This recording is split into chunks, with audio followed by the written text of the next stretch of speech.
Today, we're not doing the usual don't care about what other people say, because contrary to what you've been told, other people's opinions actually matter the most, but only if used properly. Let me explain. Ignore other people's opinions is lazy advice, but it lands because it's comforting. It flatters us with only my opinion or lived truth is what matters, and that other people shouldn't judge me because they haven't walked in my shoes.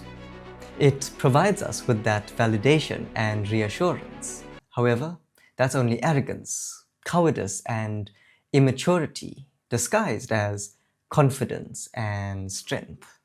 Today, we're going to examine why other people's opinions really matter, why we fail to appropriately use them, and a simple framework I've developed to help us leverage these opinions, criticisms, or judgments as an unfair advantage to live your best life today and a better life tomorrow. Hey everyone, welcome back to the channel. If you're new here, I'm Lakan and I'm passionate about us living our best lives today and an even better life tomorrow. Perhaps the most important thing to keep in mind as you watch this video is that other people's opinions are not instructions. It's information. Information that leads to knowledge, and as the old saying goes, knowledge is power. It is important to remember that an opinion is someone else's context-bound interpretation or evaluation of your life, your idea or situation, shaped by their paradigm and filters, which may be right, wrong, or both. So why do other people's opinions matter at all? Well, it's because we don't live in isolation or in a vacuum. We live in an interdependent social ecosystem. And there's very little in life that we can or should do completely independently.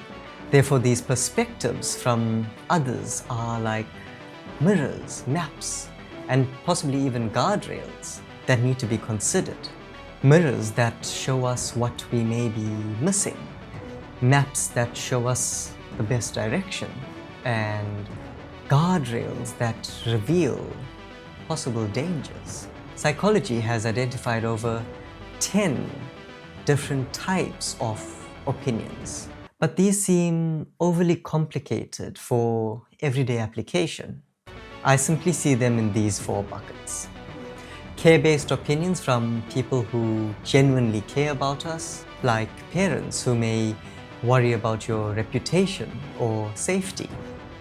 Second, expert-based opinions, like a manager who wants you to do better. Third, projection-based opinions from people with fears, envy, or pain, like a friend who has experienced trauma and is giving you advice so that you don't experience the same. And lastly, actual malice or noise from people who just want to be nasty, like a colleague who's intent on provoking you, undermining your efforts, and even derailing you. Unfortunately, we have a bad habit of treating all these other opinion types like the latter. Instead, we should be treating all of these opinion types as data that needs to be analyzed and interpreted.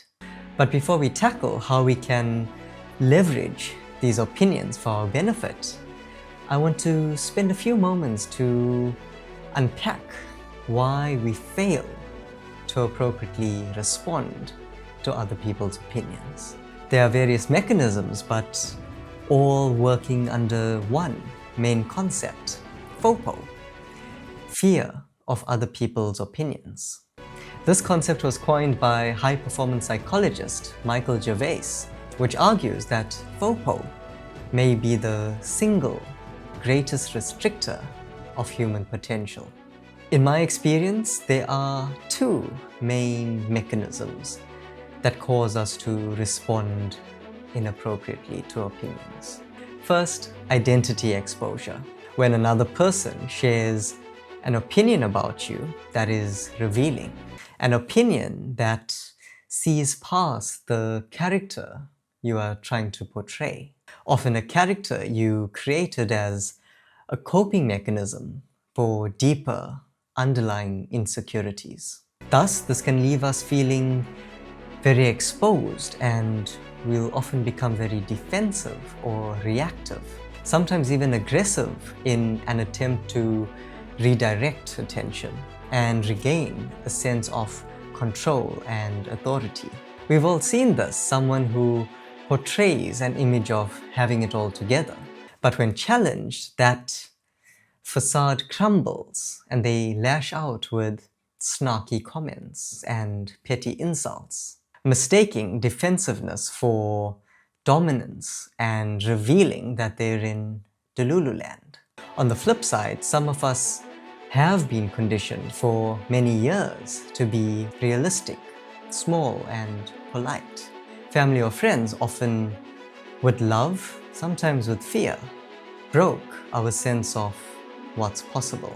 In both cases, opinions can sting because they collide with an identity, either the personas we created or the boxes we were put in. Opinions hurt most when they touch a part of us we're pretending not to see. Then, ego economics, where our responses are emotionally driven by arrogance, narcissism, or social immaturity, something I am guilty of doing in my relationship, which I might cover in a future video. We mistake what works for me as the best way and disregard other people's opinions. They don't even have to be opposing, just different. We use our successes as proof that the method is working. We equate agreeing with intelligence and difference with incompetence. We surround ourselves with like-minded people. Show me your friends and I'll show you your future. But whilst this echo chamber feels right, it quietly limits you. True longevity, whether in relationships, career, or character, comes from immersing yourself in environments that challenge your defaults, not just reinforce them. Let me know in the comments below an opinion you rejected or resented, but later realized that it was exactly what you needed to hear. So how do you appropriately respond to other people's opinions so that you can effectively leverage it as an unfair advantage to live your best life today and a better life tomorrow? Remember, other people's opinions are not instructions, it's information. Here's my 4-step framework to turn this information into power. First, we filter. Think about who is giving their opinion and why they are sharing it with you. Here we bucket it into the opinion types I shared earlier.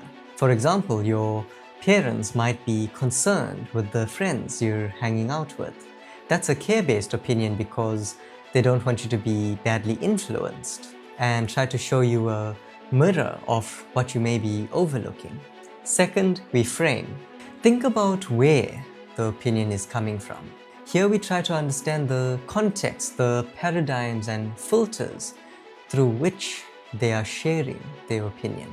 But you can only effectively do this if, in the moment of receiving the opinion, you actually listen to understand and not listen to react.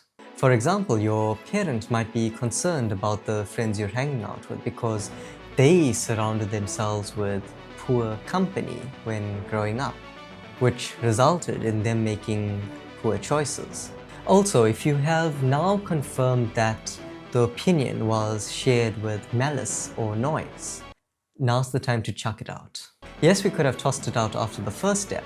However, going the next step to frame gives you leverage. When you understand the person's context and incentives, you can easily neutralize them without getting dragged in. For example, a skibbity colleague that's just being nasty, trying to provoke undermine and derail you. Third, we reflect. Think about what you agree or disagree with and why. Here we evaluate the opinion shared through our paradigms and filters. Saying that you agree or disagree because of a feeling is insufficient. Really unpack objectively why you agree or disagree so that you can have a clearer picture. Does it make sense in your context? What worked for others may not work for you and vice versa. If you agree with the opinion, you may need to evaluate whether your paradigms and filters need updating.